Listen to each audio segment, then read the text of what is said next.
Good morning दर्शक बंधु। आज हूँ जुलाई 1 तारिख मंगलवार। आज दिन जाकर टॉप न्यूज गुड़िक आसन जाना। जदि आपम चैनल नुआ तेज वीडियो को लाइक कर चैनल को निश्चित सब्सक्राइब करूँ। तेज चलतु आज खबर उपर नजर पकेइबा।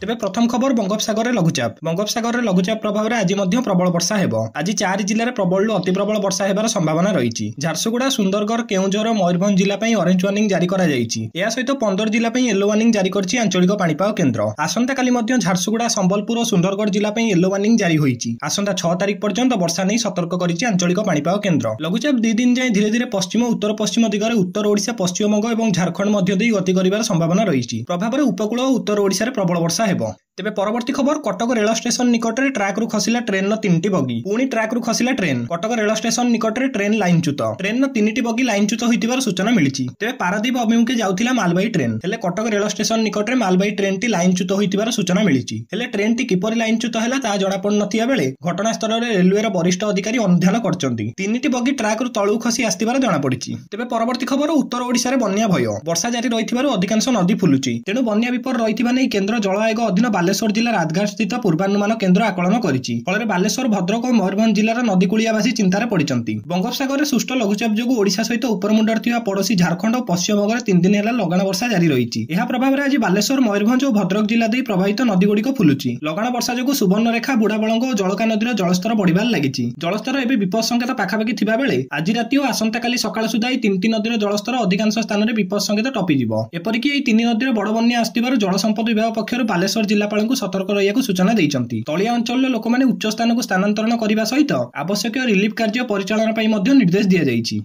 तेबे परवर्ती खबर भिजिलेंस जाल रे मृत्तिका संरक्षण विभाग बड़ बाबू। भिजिलेंस जाल रे मृत्तिका संरक्षण विभाग जुग्म निर्देशक दयानिधि बाग रायगड़ा जल विभीषिका कमिशनर प्रकल्प निर्देश दिवा बेले ठकई करथिबार अभियोग होइथिला। एही ठकई अभियोग रे रेड करूछि भिजिलेंस। एककालीन 8 स्थान रे रेड करा जायछि। कलाहांडीर जुनागढ़ रे थिबा घर, धर्मगढ़ रे थिबा ससुर घर चढ़ाऊ चलीछि। सेहीपरि भुवनेश्वर गोठपाटना थिबा महानदी अपार्टमेंट, चंद्रशेखरपुर रे थिबा घर, भुवनेश्वर रे थिबा ऑफिस रे चढ़ाऊ करचंती भिजिलेंस अधिकारी। नवरंगपुर टाउन रे थिबा निर्माणाधीन कोठा, नवरंगपुर रे 2टी स्थान रे पत्नीक नार थिबा कोठा रे चढ़ाऊ चलीछि।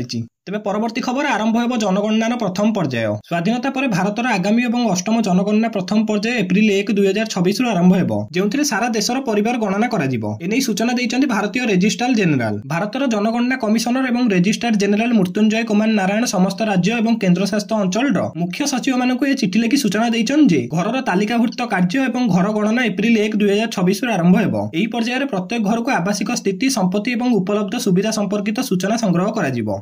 तेबे परवर्ती खबर जुलाई 1 तारिख रु शिमिलीपाल अभयारण्य बंद। वर्षा ऋतु जोगु पर्यटकों पई जुलाई 1 तारिख रु शिमिलीपाल अभयारण्य बंद रहिछि। एनै व्याघ्र संरक्षण प्रकल्पर क्षेत्र निर्देशक तथा आंचलिक मुख्य वन्यप्राणी संरक्षण कार्यालय पक्षरु निर्देश जारी करा जायछि। परवर्ती विज्ञप्ति जाय आ बलवर्तर रहिबो। तेणु पर्यटक माने जामुआणी, गोडगोडिया, कुमारी बरई पाणी और रामतीर्थ इको टूरिज्म प्रकल्प बुली पारिबे। प्रतिवर्ष वर्षा ऋतु पर्यटकों पई शिमिलीपाल प्रवेश निषेध करा जायथाय, कारण वर्षा रे आभ्यंतरीण कच्चा रास्ता गुड़िक धोई जिबार विपद संकुल होई पड़े। वर्षा पर आवश्यक भित्तिभूमि मरामती करिया सहित शिमिलीपाल को पुणी खोला जाए। तेबे परवर्ती खबर स्थगित रहिला बीजेपी राज्य सभापति निर्वाचन। स्थगित रहिला बीजेपी राज्य सभापति निर्वाचन। एनै निर्वाचन अधिकारी तथा बालेश्वर सांसद प्रताप षडंगी सूचना दैछन्ती। बीजेपी राज्य सभापति सहित राष्ट्रीय परिषद सदस्य निर्वाचन स्थगित करा जायछि। पुरी रे अघटन पई मर्माहत, तेणु निर्वाचन स्थगित रहिथिबा नै प्रताप षडंगी कहिसन्ती। तेबे पुणी थरे केबे निर्वाचन हबो से नै वर्तमान सुधा तारीख घोषणा करा जाय नै। आगामी दिन रे केंद्रीय नेतृत्वक सहित आलोचना करी तारीख घोषणा करा जिवो बोली से कहिसन्ती। तेबे परवर्ती खबर चारिधाम यात्रा उपर हटिला 24 घंटिया कटकणा। सोमवार चारिधाम यात्रा उपर लगा जाइथिबा कटकणा को हटाई दिया जाइछि। एनै सूचना दैछन्ती गढ़वाल डिविजनल कमिशनर। तेबे चारिधाम यात्रा उपर प्रतिबंधक हटिथिले भी जिल्लापाल मानकु स्थिति अनुसार पुणी कटकणा लगाइयाकु क्षमता दिया जाइछि। पाणीपागर स्थिति को देखि एवं रास्तार अवस्था देखि चारिधाम यात्रा जाउथिबा गाड़ी गुडीकु छडा जिवो कि नै ता जिल्लापाल निष्पत्ति नेबे, कारण अनेक स्थान रे भूस्खलन खबर मध्ये आसुछि। आ आज पई उत्तराखंडर 9 जिल्ला को प्रबल अति प्रबल वर्षा हेबार सतर्क सूचना जारी मध्ये करा जाइछि। तेबे परवर्ती खबर आज रेशन कार्ड रो ई-केवाईसी रो शेष तारीख।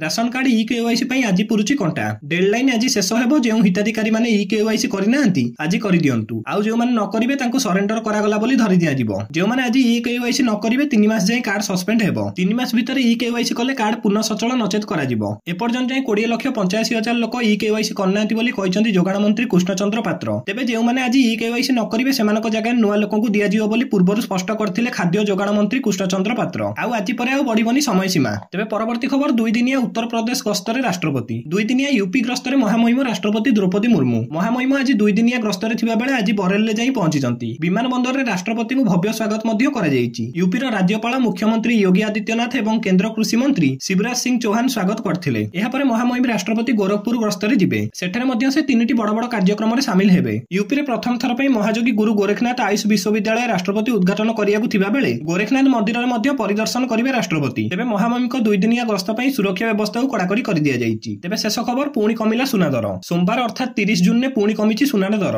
1 लाख टका सुना दाम अतिक्रम करिया परे एजाय प्राय 3000 टका कमिछि सुनार दर। 24 कैरेट सुना दर 10 ग्राम को रहिछि 97260 टका। गतकाली ए 97420 टका थिला, एथरे 160 टका ह्रास होईछि। 22 कैरेट सुनार दर रहिछि 10 ग्राम को 99150 टका। गतकाली ए 99300 टका थिला, एथरे 150 टका ह्रास होईछि। सेहिपरि 18 कैरेट सुनार दाम 10 ग्राम को रहिछि 72940 टका। गतकाली ए 73070 टका थिला, एथरे 130 टका ह्रास होईछि। सेहिपरि रूपा दाम मध्य कमिछि। 100 ग्राम रूपार दाम रहिछि 11770 टका। गतकाली 11780 टका थिला, एथिरे 10 टका ह्रास होईछि।